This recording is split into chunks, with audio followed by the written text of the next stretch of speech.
Hey, this is Mike Forrest. This is the Scott Abel Fitness Podcast, and today we are talking about when the weight scale lies.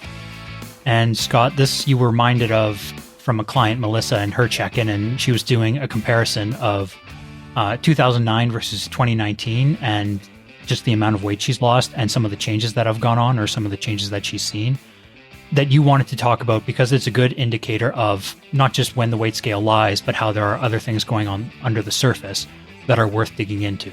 So why don't you talk about what interested you in some of what she had to say?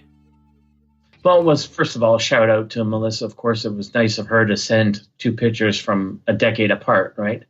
So one of the things that and we'll show them. So you would think it would be the opposite of what actually transpired. So in 2019, at age 41, which is when most women start noticing metabolic downregulation and it's easier to put on fat and all the rest of it, she looked better in 2019 than she did in 2009, a decade earlier. And we'll post those pictures at age 31. And the difference in weight back then, 156 pounds with way higher body fat versus now 145 pounds-ish with way less body fat and looks lean, looks healthy, looks fit. And the other difference there So is... why don't we pause and we'll just go through the email and we'll just list everything out. So she said, Scott, thought you might like to see these. This is 2009 versus 2019, age 31 versus age 41, 156 pounds versus 145 pounds. So an 11-pound difference. And then she also added sort of 3 bullet points. Running daily versus nearly 9 years of lifting, 4 to 5 days per week. So that's 7 days running versus 4 to 5 days lifting. Controlled by exercise and diet versus food, exercise, freedom, and balance. And then obsessed with the scale versus not giving a F about a number. So much I could say, but I'll leave it at that. So this is one of the fitness education that a client goes through over time. So that one of the reasons it was so important and resonated with so many people is when she didn't look good, she was obsessed with exercise and diet and food and working out her numbers and weighing herself constantly and letting go of that over time, mostly out of frustration, but then educating, learning by doing, switching to working out with weights. Then she starts leaning out, giving up the cardio. She starts, worrying about eating whole unprocessed foods instead of worrying about outside in numbers. And then she doesn't even weigh herself basically at all. And she leans out by doing resistance training versus cardio and all the outside in number obsessing and things like that. And all during the early years, thinking the weight scale told the story, right? Got to weigh myself, got to weigh myself, got to weigh myself. And it wasn't until she surrendered that and switched her type of training that the lean and healthy thing emerged regardless of weight. And the difference in a decade is only 10 pounds. But if you look at the pictures, it looks a lot more, it looks like a lot more than 10 pounds, right? It looks like 20, 30 pounds. Yeah. One of the things you see online is this is more in like shorter term realms of time. But one of the things people will say is, especially when people are just starting out, so not advanced, but like beginner, and like, let's say they've just figured out that actually they need to go to the weight room or something along those lines. And they'll lose weight, but then it'll plateau and or they'll gain weight. And one of the things people will say is, and they're both right and they're wrong when they say this, which is what I find interesting about it. They'll say, oh, well, you gained muscle or something, which like in the past week, you did not gain a pound of muscle. On the other hand, you did not gain a pound of fat either. And that gain might actually be good. And that's worth paying attention to. But the other thing I want to point out here is, Scott, what you were just talking about is how hard it is to let go of the weight scale. Because I think most people will say, oh yeah, like the number might be frustrating you, but like, don't worry, you gained a pound of muscle. And it's like, well, true, sort of, but also most people aren't going to be able to just continue paying attention to the weight scale, but ignore that. Like there's a degree to which you have to like fully let go of it and like not care about the number at all. And that's when you achieve what Melissa calls the freedom and balance. And that's when you actually sort of lose the weight and you look better and all these other things.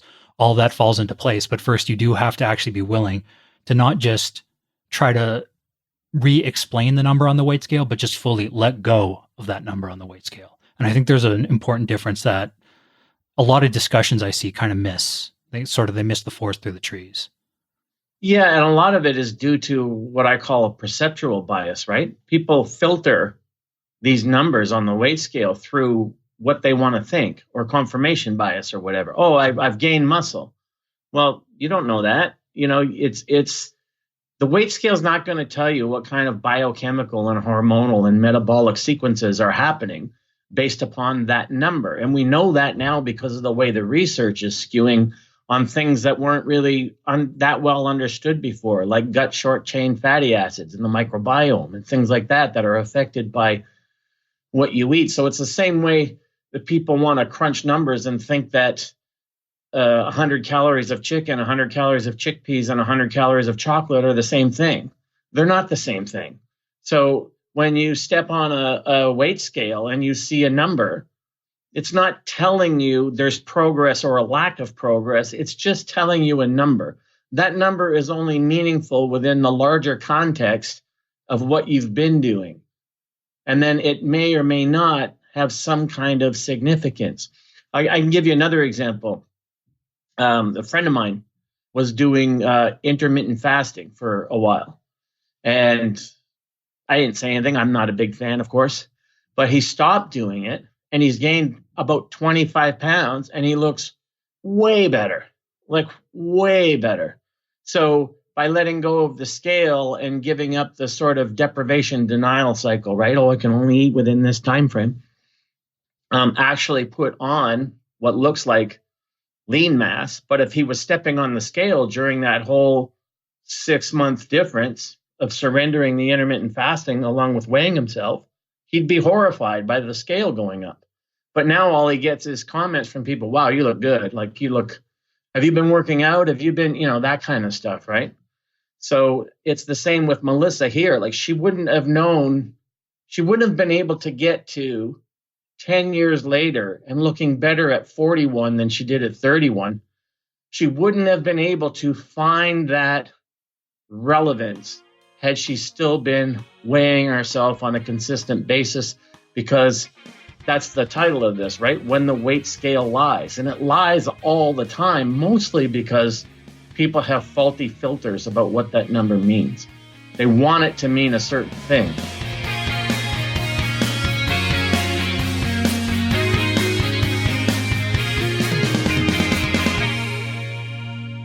What are some of the broader contextual cues that people should be paying attention to in terms of biofeedback? Stuff like tolerable hunger, energy, whether or not their diet has actually been consistent, are their pants getting looser, making progress in the gym? What are the main cues they should look for? Well, one of the things I always tell my clients is how your clothes fit never lies. The scale always does. So, like all this, oh, I've gained 5 pounds of muscle, I got to buy new pants. No, if you gain 5 pounds of lean muscle, you'd still be in the same waist size or maybe even smaller, like in Melissa's pictures, right? So we got that sort of mental masturbation thing happening. So it's the same thing. Well, what's your workout performance like? What are all these other things like? For instance, we know from the keto research that ketones in the blood increase fatigability and fatigue and low energy in people who are overweight. That's clear in the research. Yet the scale goes down. So the scale is kind of lying because it's not a sustainable indicator of anything. But what happens is the person who's desperate for weight loss sees what they want to see. So the translation is, this is good, this is good, this is good, but I feel bad, I got no energy. The larger context is ignored for the sake of the number. So in those examples, like you mentioned, pants getting looser, like that's sort of a longer term thing, right? Like you can eat a certain way or eat certain things or whatever for 2 to 3 days or even longer, and you won't notice like your pants getting tighter, right? Even though what you are doing is actually hurting your progress and you're going in the wrong direction. Within that sort of shorter term time frame, what is the kind of biofeedback people should be looking for to feel confident? Oh no, this is what should be happening. I'm on the right track. I don't need to step on the scale to know that, like, I just need to stay the course. Feeling better, looking better. Oftentimes, I always use the quote out of the mouths of the innocents. When other people start noticing you look different, that's when it's legit, because you're not the one filtering it, right? So I mean even shorter term than that, before anyone would even notice. Well, one, in the short term, along with leaning out comes increased hunger. Those two things go together, whereas most people want to compartmentalize and think they don't, right? And a lot of people who are after leaning out aren't very realistic about the level of hunger and increased hunger that builds upon itself, right? You can start, everyone has the anti-catabolic effect in the residual realm of time of dieting where it feels like they can do this forever. Well, I'm obviously leaning out. This is great. I'm hungry, but it's not that hungry. But that hunger intensifies and it keeps building and building. It's like a snowball rolling down a hill. And then people like to tell themselves that there's something abnormal about increased hunger. There's nothing normal or abnormal about it. It's usually reflective of something. So, again, to confuse that by stepping on the scale, where that gets more confusing is hunger's increasing, hunger's increasing, hunger's increasing, and then they step on the scale and there's no difference. Oh, I'm not making any more progress. No, that's not what that number means. It doesn't mean you're not making any more progress. There's 100,000 biochemical and hormonal responses to the programming. Again, what we eat is like programming a big computer, right? It's like software. So just because you step on a scale doesn't mean you instantly understand what's going on. So to step on the scale and say, this number means progress and that number means no progress, this is the faulty black and white absolute thinking that scale leads to. Let's say one biofeedback cue for a person is that hunger is steadily increasing. Now, in the absence of other biofeedback cues, there might be several reasons for that or several interpretations of what's going on. For example, one person might need to just stay the course. Another person needs a refeed. What are some of the other cues or the sort of the wider contextual cues you would look at to sort of make that decision for them? What their energy levels are like, what their sleep patterns are like, performance in the gym, concentration levels. A lot of people, when hunger goes too far, they got what I call situational ADD. They can walk into a room and forget why they did, or they're watching a TV program and have no idea what they just heard for the last 10 minutes or whatever. That kind of stuff usually means it's gone too far. So regardless of the scale might, but they want to stay the course because the scale's not changing anymore, right? And this was the problem, how many times we bring this up in all these podcasts, but this was the main problem, main issue that I had, and now everyone, a lot of the other experts on metabolism had with the whole Biggest Loser phenomenon, right? It was all about the scale, the scale, the scale, the scale, the scale. And then we saw what happened long-term with the metabolic damage and the metabolic. Just going back to some of those other cues, which cues would indicate what? Like if someone starts getting that, they step into a room and they don't realize why they were there, or they're experiencing this brain fog kind of thing. Is that a cue that they should have a refeed? Does that cue work by itself, or do you look for broad strokes amongst other cues? Yeah, the devil is in the details, but so is the reality, right? So a lot of the times, the overall context is the actual person, the actual client. Because if let's say someone's a chronic dieter, then they're likely have become, and they don't even realize it, hypersensitive to hunger cues.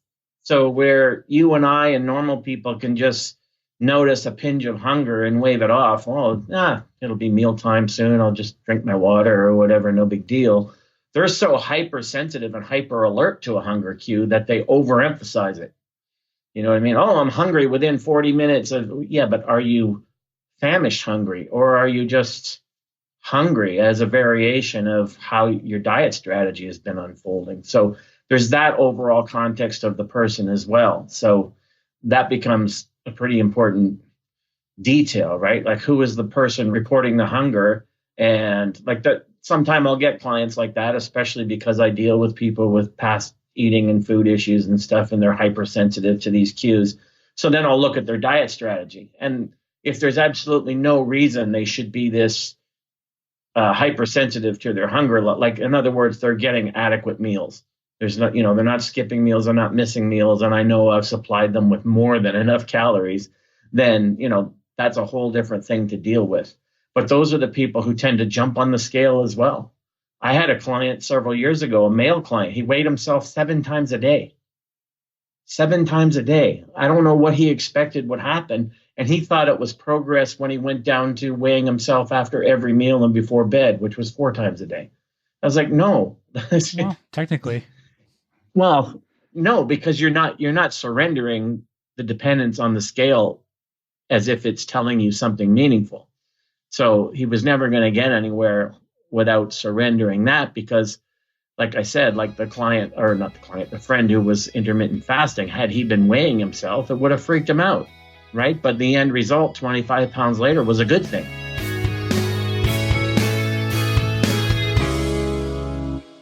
With that in mind, we have a few examples here. Why don't we move to them? You have one from actually way back when. And this is just about, I guess, this one is the scale, but yeah, misinterpreting biofeedback and the sort of the dangers therein of not paying attention to the larger contextual cues. Yeah, so one of the, I have lots of anecdotes and lots of stories, and the reason I tell them is because they really educated me a lot more than just stuff you can read and not absorb, right? So this was way back before I even competed. My first contest was in 1983 in my 20s, and this resonated with me before I even competed. So the gym we trained in, it was a lot different back then in the 80s. The gyms weren't like they were now. So it was a bunch of regulars, right? So this one guy was a regular. He was kind of a pretender, right? He was a poser. He was going to be a bodybuilder, but he never actually competed, and he just basically bothered people. He was in the gym walking around with his towel, but he never sweat, never did anything, never, wasn't part of the hanging and banging crowd. He just thought he was. So I remember one time he comes in the gym and just being nice, right? Because he was the kind of guy that would walk up to you and stand there until you talk to him and not go away. So he came up one time, and I remember saying to him, "Oh, I haven't seen you in a while. You're usually here every day like I am." He's like, "Oh man, I got so sick with the flu. I was down. I couldn't eat. I couldn't keep anything down. I couldn't even drink any water. It was like, oh man, was I sick." And then he pauses and goes, "But the good thing is I've lost 15 pounds and I'm just going to keep it off now." And I was like, seriously? Like you don't understand that? No, you're not going to keep that weight off. And no, you didn't lean out. You didn't lose fat. You were sick. You couldn't eat. You couldn't drink. And you lost mostly fluids, probably, if you had both ends going from a flu. As soon as you replace your water, you're going to gain back the weight you lost. This isn't rocket science, but this was the kind of thing that stuck in my mind all these years later, how people filter, right? What is going on a scale as something meaningful when it's not, right? Like he actually thought he had leaned out somehow by being sick in bed for 2 weeks, and he was just going to keep that weight off. And it was like, no, you're not. Yeah, I think people often look for like the one secret bit of biofeedback. And for many people that like it's the number on the scale, right? But even once you do tune into the biofeedback kind of thing, people tend to want to focus on like, what is the one thing that like, what is the key to what's going on with my body? And it just like, it's interesting and nice when you get sort of cues like that, but like, that's not also the way it works. So for example, on the cycle diet course, like one potential cue that you are in super compensation mode is that you're like peeing more often, but that you need to pay attention to the bigger picture. Like that's not the be all end all of cues, right? Like you need to pay attention to like the hunger, to your energy levels, how long you've actually been dieting, whether or not you have more weight to lose, all these things. It's like, again, not rocket science, but you do need to pay attention to that bigger picture. And I do, that brings up a good point, just to interrupt you just briefly. I do get a lot of clients, on a daily basis. I have to remind somebody at some point where they're drawing false equivalences. In other words, they'll say, this happened, it's probably because of this. And when it's like, that thing that happened probably has all kinds of variables involved that contributed to that thing happen. It wasn't that one thing, right? It was probably a multiple of things that contributed to that variation in your feedback that you're reporting, right? Like, oh, I'm hungry and I didn't sleep much. So it must be due to not having enough calories. But then in the next sentence, I worked 20 hours of overtime this week, and I had a fight with my wife, and well, those things also cause a lack of sleep. Like you don't just relate it. A lot of the times when people hire a transformation coach like myself, they think every single variable that happens in their life that's different is due to training and diet, when there's a myriad of other things that impact our biochemistry and our hormones and environmental and relationship and all these other things that can factor into changes, even changes on the weight scale, right? You start stressing out, and without even sabotaging your diet or whatever, the stress hormones lead to water retention. You can step on the scale, be a couple pounds heavier. I've talked about that in the past. I remember talking about that one client who I know would eat cardboard if I told him to. And before his contest, he just smoothed out completely. And I know he wasn't cheating on his diet, but his relationship was in turmoil because of the competition, and all that stress and not sleeping and everything else led to his body looking worse and worse and worse, even though he was sticking to his diet completely. So how do you handle those situations? Well, it's not for me to give relationship advice. I try not to. No, I don't mean relationship advice, but I mean, like, as a coach, a client's 2-3 weeks out from a contest, they're actually looking worse. Like, what do you do? Yeah, well, I mean, your stress levels are high. You have to do something to tamp down your stress levels, or this isn't going to fix itself. And again, I got to point out, since the subject of this is when the weight scale lies, this is a person who was stepping on the scale and it wasn't changing. His weight wasn't going up. He just looked worse and worse, right? His abs were gone, like, even though they were crystal clear before. But if he went by the weight scale, he should look exactly the same, but he didn't. So, one of those things is, well, you have to remove the causative factors after determining what they are. You have to, if you can't remove them, you have to at least turn down their volume in any way you can. And a lot of times I've just recommended to clients, you shouldn't be competing right now. You should look at the bigger picture, but that's for them to decide, right? So earlier you mentioned a metaphor having to do with, like, having to go see the dentist. Why don't we close with that as a way to put this into perspective, I guess, for people, because a lot of what we're talking about really is just sort of putting things into perspective. Yeah. So, the example I sometimes use with my clients who are reporting, faulty cause and effect scenarios is, I'll tell them, like, have you ever had a toothache, or have you ever had a cavity? What's the first indicators that you notice when you need to see the dentist? Well, for most common one, right, is people get sensitive to hot and cold. Oh, that tooth really hurts. I drank a soft drink on ice, and oh my God, my tooth, or hot, or both, right? Oh, I got to get to the dentist. Well, most people have enough common sense to know that the hot and cold didn't cause the tooth issue. It's something that accumulated over time by something they've been doing consistently, usually too much sugar, your dentist will be the one to tell you that. But that's a good example of how people misinterpret the weight scale.